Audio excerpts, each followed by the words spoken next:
Welcome back to another Zero Context Patreon Stark. Advertising my Patreon content one out of context theater moment at a time. I finished up It Happened One Summer before jumping into the third and final book of the Hex Hall trilogy, Spellbound. Then I started in on Hook, Line, and Sinker to wrap up the month. After they leave, Brendan gives Piper the receipt for his food and says that she should go eat it. He follows her in but refuses to eat Fox's food, which is a pot pie. Piper basically double dog dares him to try it, but he says that if he has one bite, he has to finish it. The entire thing is so fucking dumb. "Search her name," he said, pulling out his own phone. Brendan pointed at him. "You'd better not be looking." The man pocketed his phone again without another word. "The captain is a little sensitive about Piper," Fox explained, still wearing that shit-eating grin. He doesn't know what to do with his confusing man feelings. I'm all for the humor of old man doesn't know how to use the internet, downloads Instagram, but I'm super put off by the entire insta-love bullshit of this story. Even worse is that the narration is painting Brendan as some lovesick teenager rather than some 30, 40-year-old man. 7 years? She held up the appropriate number of fingers. That many? Did this girl stop aging mentally when she was 5? Why the hell would you write this? And fuck, every time she cringed about the dirt under her nails, he wanted to lay her on his silk pillow and do all the work for her so she wouldn't have to. He wanted to do the spoiling, badly. I'd like to remind you that we're only to the third mark of this story, and we're at the hopelessly in love stage. This doesn't exactly bode well for the remaining 2/3. His father-in-law went still, dismay marring his features as he split a look between Brendan and Piper, their joined hands, Piper's messy hair, and for a few seconds Brendan couldn't stave off the guilt. Not completely, but only because he should have gone to Mick, told the man about his feelings for Piper. Blindsiding him like this was the last thing Brendan wanted to do. He'd never seen Brendan with anyone but his daughter, and the shock had to bite. "I'm sorry, but after 7 years following the death of Desiree, it's not Brendan's job to mollycoddle Mick. The dude needs to be in therapy, not lording the death of his child over his former son-in-law. He randomly decides that he loves her, which, slow down there, champ, you've been gone for longer than you've known her." He also tries to break down what Piper told him the night before, that she's a dime a dozen, although I don't know what anyone is expecting me to say in this scene. He tells her that she's not, and then that's it.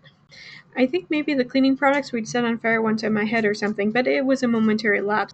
I'm all about Sergei, all about him, even if he treats me like a kid sister. I know that this first book is supposed to be all about Piper and then the second book is about Hannah, but considering how head over heels Hannah is supposed to be for Sergei, she hasn't mentioned him once since their first full day in Washington. She leaves the store at the mall to answer it and knows that it's not going to be anything good. Kirby tells her that she disappeared after the huge party and is front-page news in some tabloids, which I suppose that it would be cause for concern, but at the same time, Piper's a freaking adult. If she's still posting to social media, then there's literally no reason to file a police report. They hadn't, but I'm saying. Have you taken dirty clothes into consideration? Where will I put mine? I've managed to maintain a certain air of mystique. Mystique, he repeated, lips twitching. Yes, that's right. She batted away his touch. What's going to happen when there's no more mystery left? It's not so much that I'm agreeing with Piper about the dirty laundry, but what I'm saying is that this relationship is moving way too fast for them to even consider moving in together. Yeah, I know, you're telling us that you're going to stay, but Pipes, he's a hard-proof guy, and you left the loopholes. Piper fell back onto the hardwood floor. I would have closed them. He's supposed to be understanding with me. I honestly don't know what Brendan expected. Piper has been in Washington for a month. Of course, she still has connections and people that care about her in LA. Her own mother and father still live there, for fuck's sake. Epilogue, 1 week later. Oh, thank you, merciful writing gods, that we didn't have a 1 year later simply to show them getting married. Thank you ever so much. There's no Grace Mercer with us. The words fell on me like blows. No, she has to be, I said. Izzy wavered in front of me, and I realized I was seeing her through tears. Cal said that she was with the Brannocks, I insisted, my voice cracking. Izzy sat up straighter. Well, whoever Cal is, he was wrong. There are only Brannocks back at the compound. Let me guess, Mercer is an assumed name. I mean, the lady is literally hanging out with the Brannocks. I think it was also mentioned that Grace and James met in the UK. Sure enough, Finley met my gaze and said, You heard, Mom, we're at war, and you were supposed to be our weapon. Considering that Sophie literally left a psycho who wanted to use Sophie and James as weapons, how exactly are the Brennocks supposed to be the better option here? Sophie is a goddamn girl. She's literally 17 years old. She's not even legal in her own country. Stop acting like children are weapons for you to use at will and then drop when they're no longer convenient. You don't have powers. We lost everything because of you, and you're useless. Maybe don't make plans that involve a person that you don't even know and who doesn't know that you exist. It isn't rocket science, but they're acting like it is. Lodi then chews at the sisters and says that it's not Sophie's fault that their parents fudged up and to stop taking that out on her. Lodi tells Sophie that this is how you deal with stuff and then bounces. Sophie collapses on the ground since the act of being unpossessed left her feeling like a band-aid was ripped off my soul. I'd seen one of those three, Christopher, killed, but it was a shock to learn the other two, Elizabeth and Roderick, were gone too. I don't even know who you are. He potentially has the power of prediction that could end the book right now, but obviously he's not going to know anything of actual importance. He keeps saying that the island isn't gone, which is exactly what Cal said. The island didn't disappear, the sisters made it look like it did. That's the fucking point. You have no right to bring us here. The Fae are no longer in alliance with the rest of the Protogem. On behalf of the Seelie Court, I demand that you send us home. That was Nausicaa. She was the only one of the fairies that talked like she was rehearsing a play. Next to me, Jenna leaned in closer and said, "The Fae broke their alliance. Did you know that?" I shook my head just as Miss Cassanoff pinned Nausicaa with a glare. No matter how feeble she seemed, she could still throw one heck of a dirty look. Alliances and treaties have no meaning here at Hecate Hall. Once you've been a student here, your allegiance is to the school, always. She gave a smile that was more like a grimace. It was in the code of conduct you signed when you were sentenced here. Forget about the alliance. Do you know how many parents are going to come bearing down in the school for literally kidnapping hundreds of children? Jeez, this lady has seriously been drinking the stupid juice or something. Like, why the fuck would you summon each and every single student at once like that when all of this shit has been going down? Laura Casanov has taken so much away from me, and my powers ache to do some serious smiting, but at the same time, the fact that she was here meant that it was very likely that Grimoire was here too. I don't know where she thought that Laura might be. Like, it's painfully obvious that the sisters are hiding out on the island. As many of you have heard, Mr. Cross here is a member of the Loci di Dio. She walked closer to Archer and unbuttoned the top several buttons of his shirt, pulling the fabric away to reveal the gold and black tattoo just over his heart.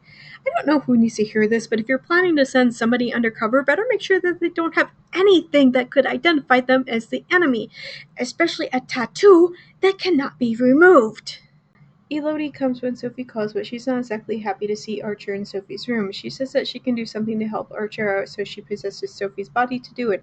In the process, she accidentally fled Sophie's mind with memories of her time with Archer, which neither are happy about. But she says that the spell she put over Archer will stop him feeling pain for a few days, but it won't last forever, so chop chop with the plans. Cal loves her too, you know, and the last time I checked, he wasn't part of a cult of monster killers. I'm just saying that if you're going to have loyalties that divided, maybe it's time to bow out gracefully. Kind of has a point there. Like, yes, Archer does have a point about the enemy and my enemy is my friend. But so did Sophie when she pointed out that it wasn't like that I would ever be content to rid the world of good demons and then stop. Either he loves Sophie or he loves his adopted family, and no, he cannot possibly have both in this situation. When Sophie comes to, Laura is like, monster hunters killed his family. And Sophie is like, sorry that it happened, but it doesn't give him the right to turn around and torture others. Holy guacamole, do you even hear yourself? Sophie struggles with Laura's hold over her. Jenna tries to remind Sophie to fight this off, but it's only when Laura commands Sophie to hurt Jenna that snaps Sophie out of this. Never hurt the friends. Never. That's what you guys maybe don't get. We're not dealing with people who are all mwahaha, yay, evil. The Casanovs think they're in the right. Not to be crass, but Hitler also thought that he was in the right too. Everybody thinks that they're doing things for the greater good. The Anderson brothers, they both disappeared along with their wives about 15 years ago. Everyone thought they'd just got underground, so to speak. Laura was close to the youngest one's wife, very close.